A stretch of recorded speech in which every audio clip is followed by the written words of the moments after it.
There's a Filipino word called marahuyo that means to be completely enchanted or captivated by something beautiful, like being under a spell that makes you forget everything else around you.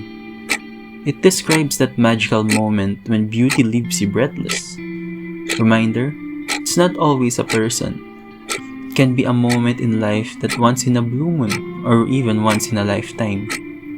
It is the one that will make you feel that one day, this will be just a story, a memory of when we had nothing but each other and the world at our feet. But sometimes, it can also be a food.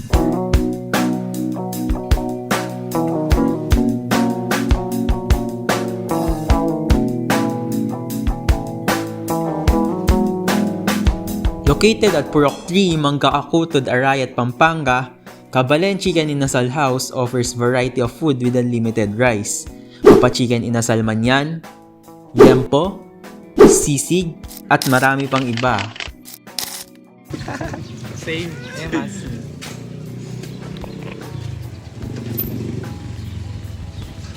Yung sa pag-vlog eh. Hello guys, na naman.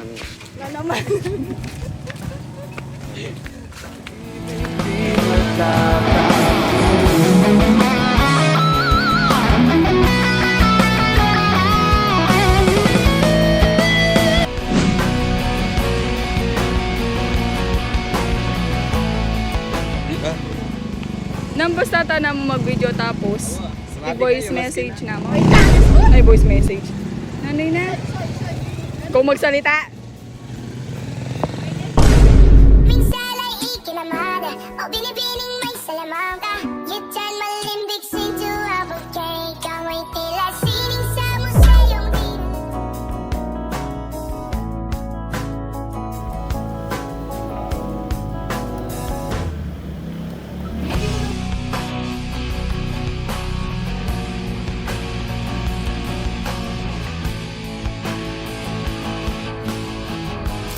So, ito nga po pala ang kanilang banyo. Oh, mali. Yan. Ang switch niya ay ito. So, yun. Ito ang kanilang.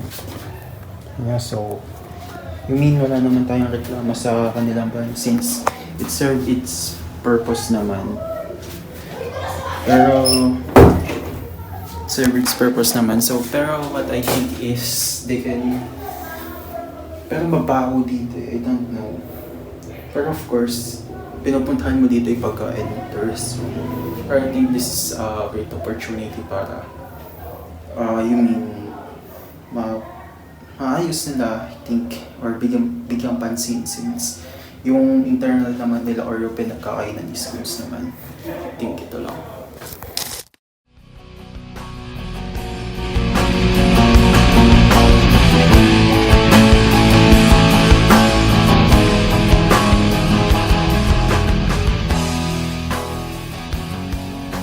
Parang mang inasal lang to na cheap version.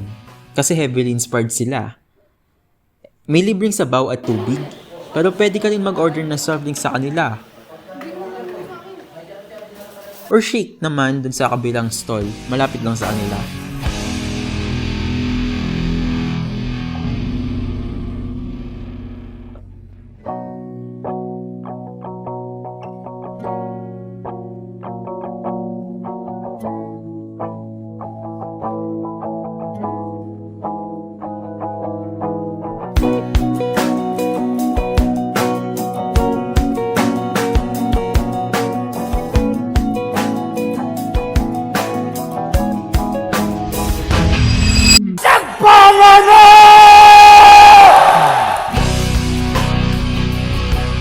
Huwag natin ng mga rin ang kapirasong montage. Emong laki ang Emang lagi tampan, kung memang lagi tampan.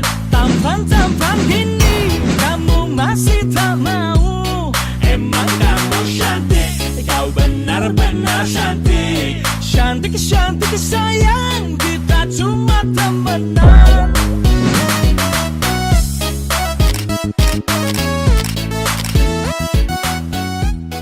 Ang kanilang lugar naman ay isang bahay na ginawang inasal house.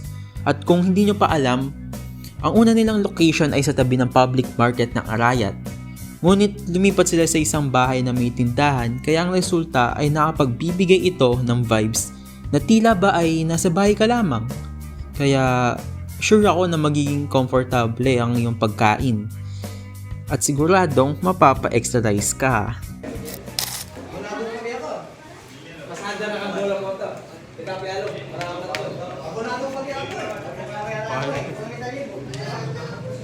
Kami lang yung lumilipad.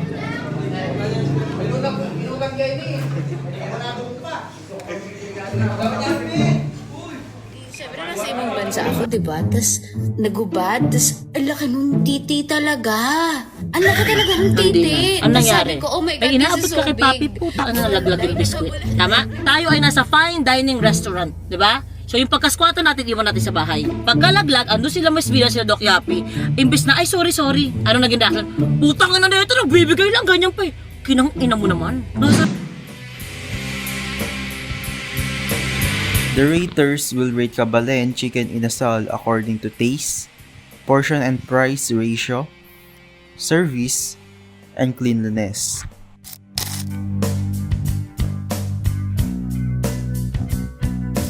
Out of 10. 8 over 10. 10 out of 10. 8 out of 10. 9 out of 10. 8 over 10. Mabilis yung serving. 9 over 10. Mabilis yung service, tas mabait yung mga nagsiserve. 9 over 10. Approachable yung nagsiserve tapos mabilis tawagin.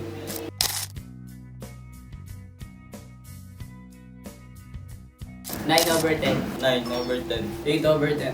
9 out of 8 10. over 10. 8 out of 10. Bagay naman siya sa presyo niya. Medyo affordable siya para sa akin. Sa lasa, 8 over 10. Masarap naman po.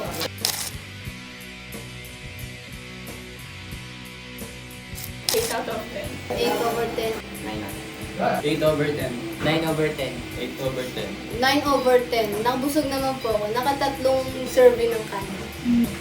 Sabihin na natin 8 over 10. Yung sa akin kasi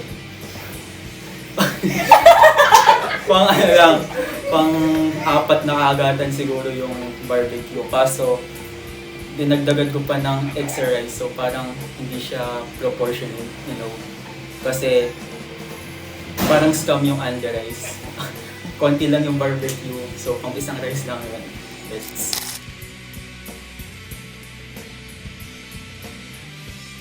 7 over 10. 9 over 10. 9 over 10. 9 out of 10.